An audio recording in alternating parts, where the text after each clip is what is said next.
McGrath really praises Stott for making these deep theological truths accessible, making. Welcome to the Deep Dive. We take compelling sources, pull out the key insights, all for you. Today, we are plunging headfirst into a really, really significant work of modern Christian thought, John Stott's The Cross of Christ. We've got some fascinating bits from the book itself and also insights from Alister McGrath that, well, they really back up Stott's vision. Our mission, basically, is to figure out why this book is seen as so foundational, what its core arguments actually are, and maybe most importantly, why it still resonates so much today. Whether you know this stuff inside out or are just curious. Yeah, it's a great mission. And what's fascinating right from the start is how Stott just dives straight to tackling a common misunderstanding about the cross. A lot of people, maybe even you listening, tend to see it mainly as, well, an inspiring example of sacrifice. Noble, tragic, but an example. But Stott says, no, it's much more. He insists it's the decisive act of God, the specific action God took to deal with sin and restore humanity's relationship with him. That's the starting point. It's an action, not just an example. That really sets the stage. That's quite a distinction right away, isn't it? It sort of shifts everything. Yeah. It moves it from just admiring something that happened way back when to actually engaging with what it means for us now. And here's where it gets really interesting for you listening. Stott's not just tweaking a small detail. He's saying if you only see the cross as a moral lesson, you're fundamentally missing its radical importance. Exactly. You're missing the sheer scale of it. If we look at the big picture, Stott basically argues the cross is the absolute central event of all history and the bedrock, really, of Christian belief.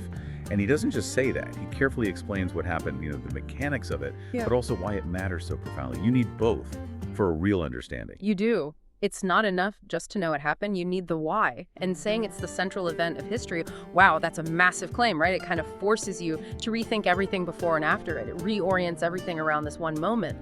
But if it's that central, that pivotal, it must be addressing a pretty huge problem. What is that problem for Stott that makes the cross so necessary? Ah, yes. That's his starting point, really, the foundation. He confronts us with the reality of human sin. Yeah. And he's not just talking about, messing up here and there. He describes sin as this fundamental break, this chasm-like separation from God. It's deep, existential even. And crucially, Stott argues quite starkly sometimes that nothing we do can fix it. No amount of effort, morality, good deeds, religion, none of it, he says, can bridge that gap. Our efforts just fall short. They can't fix the core issue. It's this total inability on our part that creates the absolute need for God to step in, specifically through the cross. That's the need. Okay, so fundamental separation, a chasm we can't cross on our own. Our best efforts, our good deeds, they just don't cut it. So then what exactly happened on the cross to deal with this? How does this, seemingly impossible problem get solved by this one event? Right. This is where Stott really unpacks the meaning. He grounds it in what theologians call substitutionary atonement. Now, that sounds technical, but his point is clear. At Calvary, Jesus didn't just demonstrate sacrifice. He actually took the penalty for our sin. Stott pushes back against ideas that this makes God seem cruel. Instead, he shows it as God himself, in Christ, willingly absorbing the consequences of our rebellion. So God's justice, the fact that sin has consequences, is satisfied. Yeah. But at the exact same time, his incredible love is revealed. Christ died in our place. That's the absolute heart of it. He took what we deserved. That allows the bridge across that chasm to be built. It's justice and love meeting, the divine solution. In our place. That's incredibly powerful. It makes it very personal, doesn't it? It's not just a vague theological concept. It's a specific divine act. Okay. So that's the how. But what did this act actually achieve? What are the results for humanity, according to Stott? What changes because of the cross? Well, Stott lays out several huge transformative outcomes. First, forgiveness. Real forgiveness becomes possible. That separation caused by sin, it can now be overcome. And it's a just forgiveness because the price was paid. Second, he argues, evil itself is decisively defeated.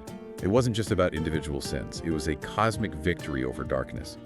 And third, reconciliation with God is offered. Not just a ceasefire, but a full restoration of relationship available to everyone who believes.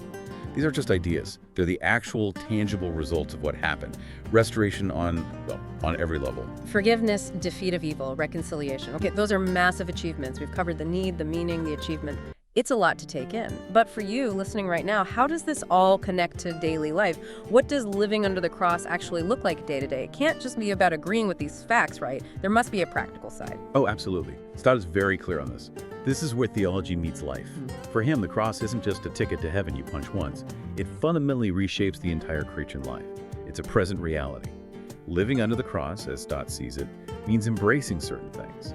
It calls us to humility, knowing we depend totally on God's grace. It pulls us into service, reflecting Christ's own self-giving love for others. It teaches us forgiveness, extending the same grace we've received. Massively important. And it fuels mission sharing this message. That phrase, take up our cross daily.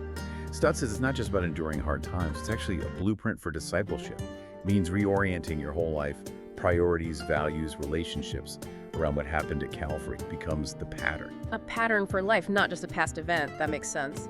And you mentioned Alister McGrath. It's worth pointing out he really emphasizes this too, doesn't he?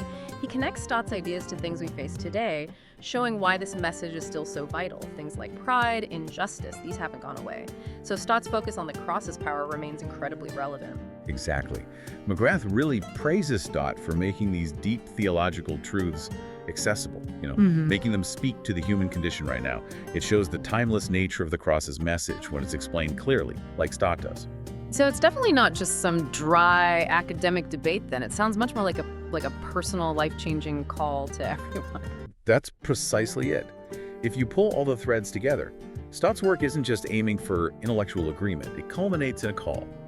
A call first to worship, to stand in awe of God's justice and love at the cross. And second, a call to discipleship, like we discussed. Stott is crystal clear. The cross is where salvation was won, yes, but it's also the pattern for how Christians are meant to live. Yeah. Every day. It shapes our identity, our purpose, how we see everything. What an incredible deep dive, John Stott's The Cross of Christ. We've seen how he challenges misunderstandings, really drills down into why the cross was necessary because of sin. We looked at his explanation of substitutionary atonement, Christ dying for us, satisfying justice, showing love. We covered the results: forgiveness, the defeat of evil, reconciliation with God, and finally, how it gives us this pattern for living humility, service, forgiveness, mission. It really covers everything, doesn't it? It truly does. And this leaves us with a question for you listening. If the cross isn't just where salvation happened, but it's also, as Stott puts it, the pattern for how Christians are meant to live, how might really embracing that pattern, that call to take up our own cross daily, how might that reshape your perspective, your view on challenges, on your purpose, maybe even how you interact with the world, starting right now? Grab The Cross of Christ by John Stott and Alister McGrath, now on sale for $24.95. Don't miss this chance to build good habit and achieve remarkable results. Buy now, today.